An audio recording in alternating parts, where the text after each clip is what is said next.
Before we begin, thank you very much to Stephen W. for joining the Patreon campaign. Very appreciated. Thank you, everyone. Thank you, everyone, for the support and allowing this channel to keep going and keep striving to drive me into the ground by doing all this daily. I don't know how else to put it at this point. I've literally had YouTube friends and content creator friends literally asking me, how are you still alive? I don't know. I don't know. So I will keep doing this as long as I am. I said announcements. I said I was going to do an announcement, so here's my announcement. So my Patreon is at a high point that I never thought I would ever get to. And like we're actually like starting to approach 4 digits, which blows my mind. And I decided that for the 4-digit mark, I can't just say, oh, we'll do some more episode reviews, because like I've been putting those off because I've been so burned out trying to do 2 videos a day.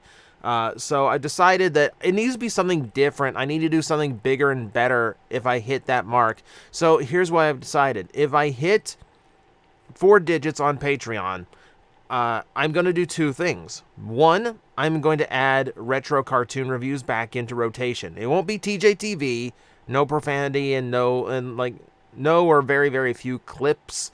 I have to try and keep it safe for YouTube so my channel stays monetized. But I want to try to throw that back into the content pool. So if you guys want to see it, you now have a way. Also, I've decided that if we hit 4 digits, I'm going to bring back Rushed Review, my 30-second rhyming review format, as a YouTube short series, because I think that's a great way of getting out a lot of my opinions on the random toys I pick up that I don't want to necessarily go down to the toy shop and start filming whole reviews for. Because frankly, big long reviews that I normally do don't get the best views, and that leaves me with a lot of toys that I pick up on just a whim here that I don't ever really get to talk about. But I think Rushed might be a good way of not only breaking into YouTube shorts, but also covering a lot of that. So that's the plan. Those are the announcements. Thank you for sitting through an extra long intro so I could get all of that out. So, of course, of course, if you want to join into the Patreon, it's in the description below. You do get access to some exclusive videos at higher tiers. At lower tiers, you get shout-outs, and you get access to my Discord. And of course, I'm always trying to think of other things that I can do for that to make it more worth your while. So thank you everyone for the support and helping the channel continue. Can we talk about Transformers now? I hear you at home going like, can we actually talk about this topic of the video today? Yes, we can. So we're talking Masterpiece Transformers today. Specifically, we're looking at Year 1 Transformers that are still missing Masterpiece releases. And there's a few various reasons for that. We're going to touch on them as we go. But for the most part, Masterpiece is in this interesting little situation now where they've covered so many of the bases as far as like major Transformer characters that have gotten the treatment that it does kind of leave you wondering where everything else is. It kind of leaves you wondering where certain characters are, because it is strange. It is strange to see characters like Nightbird have a Masterpiece release but not anyone else. It's very strange to see Nightprowler, a repaint of Steeljaw, have a Masterpiece release and not any of Blaster's other cassettes or Blaster himself. So it is extremely odd that these characters are missing from the line. But specifically, we're going to focus on everyone from the original 84 lineup that still is missing from the Masterpiece collection. And I think the most obvious place to start with that is Jazz. Now, for years, the whole reason for Jazz's absence, both from reissues as well as the Masterpiece line, was licensing with Porsche and trying to get them on board with actually making Transformer toys. They're one of those toy lines that decides, they're one of those companies that decides like having a transforming toy of it is going to show that their cars somehow are flimsy and fall apart, which is the dumbest reasoning, but is legitimate reasoning for some of these companies in the past. But also there are some that are so egotistical they don't think that the Transformers brand deserves to have these licenses, which is also absurd. Now these days, it's a billion-dollar movie, blockbuster movie franchise. So, okay, now we can get away with having these things available. And we know from the new movie, Rise of the Beast, that Porsche's on board now. That is, of course, the vehicle mode for Mirage. And they were really big on supporting them. There's a very mutual advertisement thing going on. And you would think that, that would mean Masterpiece Jazz is just an announcement away. And maybe it is. Maybe tomorrow we will all wake up and find out that somewhere in Japan, some random toy show announced that Masterpiece Jazz is in full production. But for now, we do not have that. It almost makes me wonder if there is something else besides just the fact of, well, we need Porsche to be able to license this out. Because there are other incidents. For instance, we have Cliffjumper. Now, it is Penny Racer style in aesthetic. It is a squashed down version, but it is also a Porsche-made vehicle. And this one is strange because we know a Masterpiece Cliffjumper mold does exist. It is a heavy retool of Bumblebee as expected, but it does exist. Takara and Hasbro have both denied this mold, and they have they have not specifically denied. It's one of those, we can neither confirm nor deny. We can't speak on that subject. It's one of those things. So it might be an issue with licensing the specific model of vehicles, whether that has to have the original designers involved with the licensing and getting them on board. I don't know, but we know this one is waiting in the wings. So you would think the second that they had the license for the movie that they would just release the Cliffjumper, but they have not. So there's definitely something else going on. So it's a weird situation. Now, with the licensing wrapped up for the movie, I would expect we might get something on the Jazz front, but there's definitely something more to it I don't think we're considering here. And that's just two examples. We could keep going on the Minibot train. Braun, for instance, is also missing from the Masterpiece line. Obviously, it's not going to be toy design like this one. With the new 86 Braun in the wild, which is a really nice toy, by the way. They actually did quite a good job on that figure. I would not be surprised if he is on the short list. With a lot of these mini-bots, what they have to keep in mind here is proportion, because they do want the robot modes ending up proportionally to the Masterpiece toys themselves. So all the robots are as aesthetically matched to the cartoon as possible. So that might be a hindrance to actually getting this all to work. I wouldn't think Braun would be too hard of a design to do, though. In a similar vein, I don't think Gears would be too hard to do either. I mean, with the second run of Bumblebee as well as the train bots, I think they've thrown vehicle mode scale completely out the window. I mean, obviously they did. Starscream's in the line. So, if we're focusing on robot mode, I mean, that seems like they would still have plenty of room to work some of this in. Maybe, a design like Gears might have too much bulk going on. Specifically, the tires, which are almost monster truck size on this particular truck. That's a lot of bulk to figure out where it goes on that figure. So, I can imagine there might be a little bit of design difficulty with this one. And the same might apply to Windcharger. Windcharger's got some pretty beefy wheels for his vehicle mode. It has to go somewhere because they aren't visible on his animation model. That's another problem with the characters who are missing, is that now we have to be very slavish to the animation style of these designs. We can't make them half toy, half animation like we used to. Which does leave me kind of wondering, if you do a design like this, where do the big tires go? I mean, I'm sure they could do something, right? They have to at this point.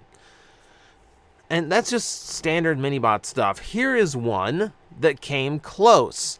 Huffer is another one of those figures, and now we kind of run a quick gambit here of the Knickerbocker design molds.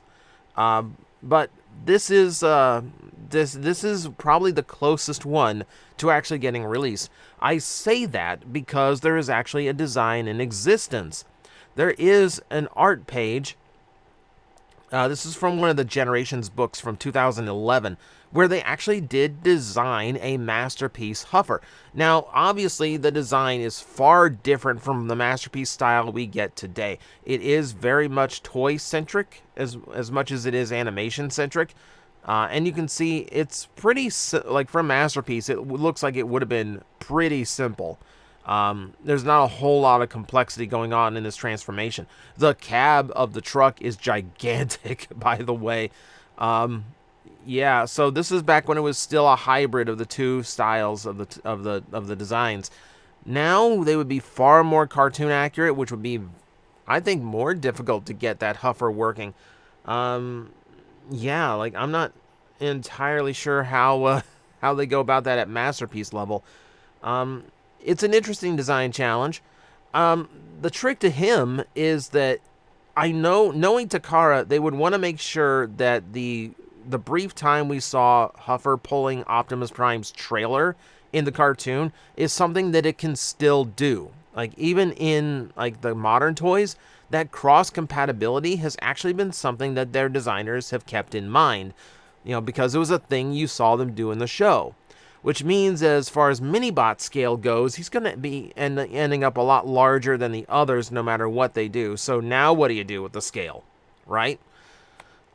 I don't know, it's things like that. I feel like the Minibots in general, if there's a reason for like specifically these 4 to not get released, it is going to be a scaling issue.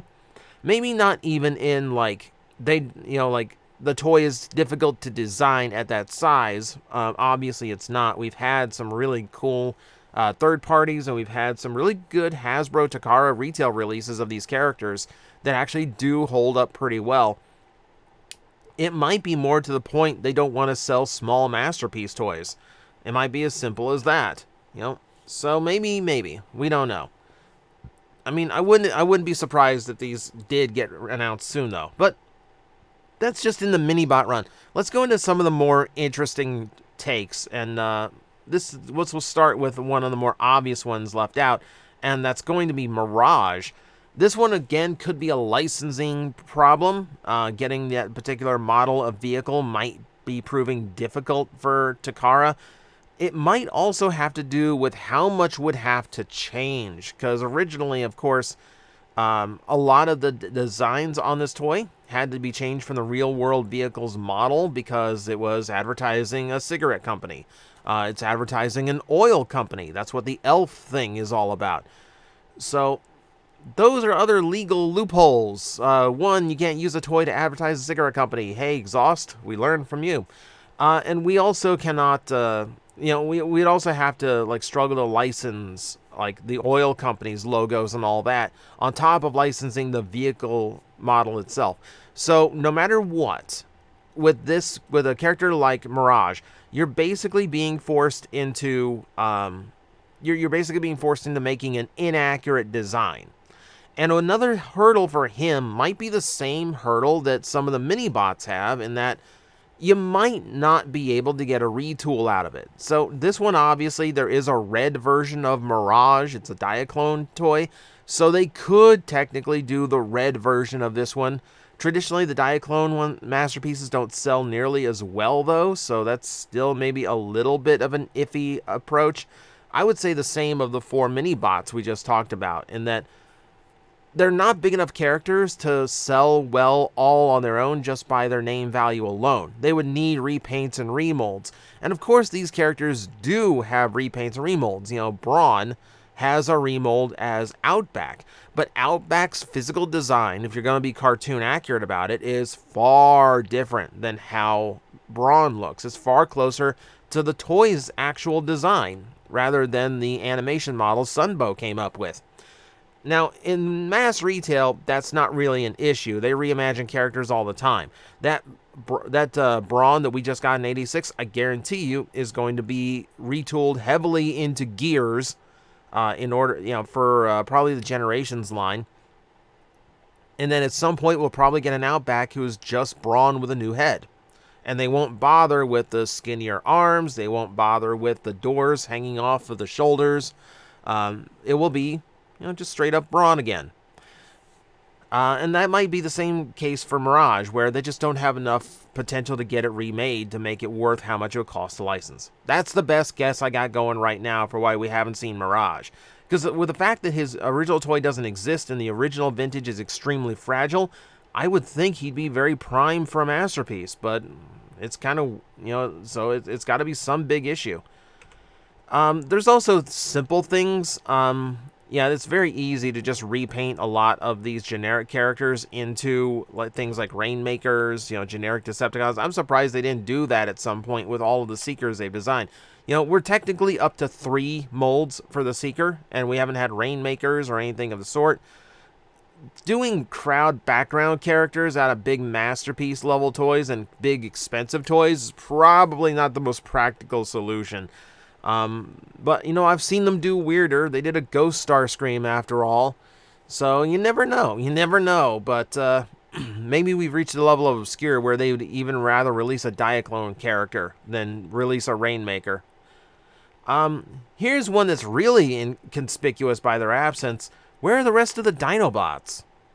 That one is, Dinobots are super popular no matter what you do with them. The fact that we got Grimlock so early in the line and have not had a single Dinobot since is kind of amazing to me. Now, the original Dinobot, the original Grimlock, I think we could actually do with a 2.0. I'm really not happy with how that Grimlock came out. So it wouldn't surprise me if that was the case at some point. But for the rest of the Dinobots, I feel like Studio Series Leader is just kind of leading the charge on making these incredibly good Dinobot figures at that size, and Masterpiece might have just completely missed the boat on this one. With those Studio Series figures out, now Masterpiece really doesn't have a reason to do the Dinobots. Obviously, there would be a demand. You've seen Third Party. Third Party always gets away with releasing Dinobots. But as far as Takara is concerned, they might have had that box checked with all the Studio Series. Years ago, there's a window in there. But now that there's an alternative on the market, it might give them even less reason to actually make these. Another group, a little bit conspicuous by absence, we have not seen Insecticons yet. And this is another one where I feel like this is pretty blatantly obvious and apparent that that is something to be done. Now, we are going through Generations Insecticons right now, but they are just deluxes, so I definitely don't think they interfere the way the leader Dinobots do. But it is a little bit interesting that these are missing, because it is something that would be very simple for them to do. They're not exactly complex designs. We'll put it that way. Again, this might come down to, well, the only repaint we have is Diaclone. So maybe that is a hurdle. So let's go into 2 more groups before we finish this off. The one group that I think everyone's kind of shocked about is not coming up is the Constructicons. Now, we would assume originally it was because the size and just the daunting amount of engineering that would go into something like this. Obviously, if they're doing construction vehicles, you would expect them to be very large toys compared to the rest in the Masterpiece line. So that would end up being a gigantic figure and a hugely expensive figure. But now Takara has done the train bots, so we know they're willing to do combiner gimmicks in Masterpiece, but we also know they're willing to do some gigantic set that's very expensive to buy over the course of a year. This one might be a little bit weird about it. Now, again, they prioritize robot mode size, so they might just end up being very, very small if they ever do the Constructicons. I think it was more surprising that the train bots came up, because the Constructicons themselves are so much more prominent, and they are so much more internationally known than the train bots. But then again, the train bots also appeal to train collectors, which makes that a safer bet. This one, I do think there's a repaint potential. You're looking at it on screen right now. So that's not too unheard of. And I guess the train bots don't have any repaint potential at all, so I guess even that argument is kind of out the window in some cases, but they expect those to sell huge because of the cross compatibility with other collectors. So we don't know. We don't know a lot of these, but I'm speculating. That's what I like to do. I like to speculate. I like to guess. And then when I'm right, I look like a genius.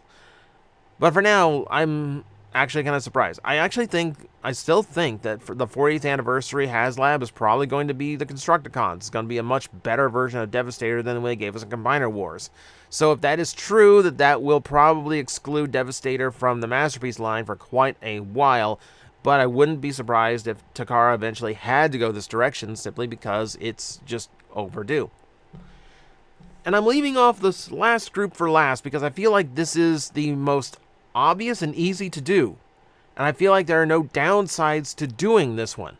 and that is, where is Reflector?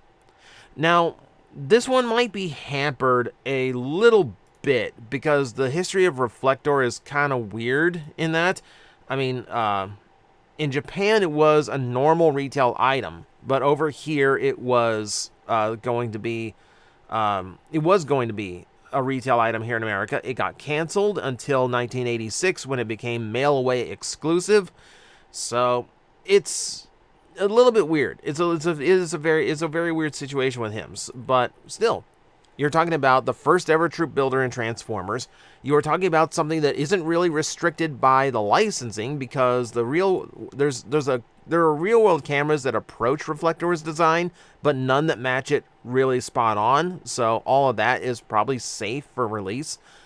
You're dealing with something that has a very easy repaint and retool. The Siege Refractor did that, and Masterpiece could take it even farther with more proper remolding, more proper accessories, etc.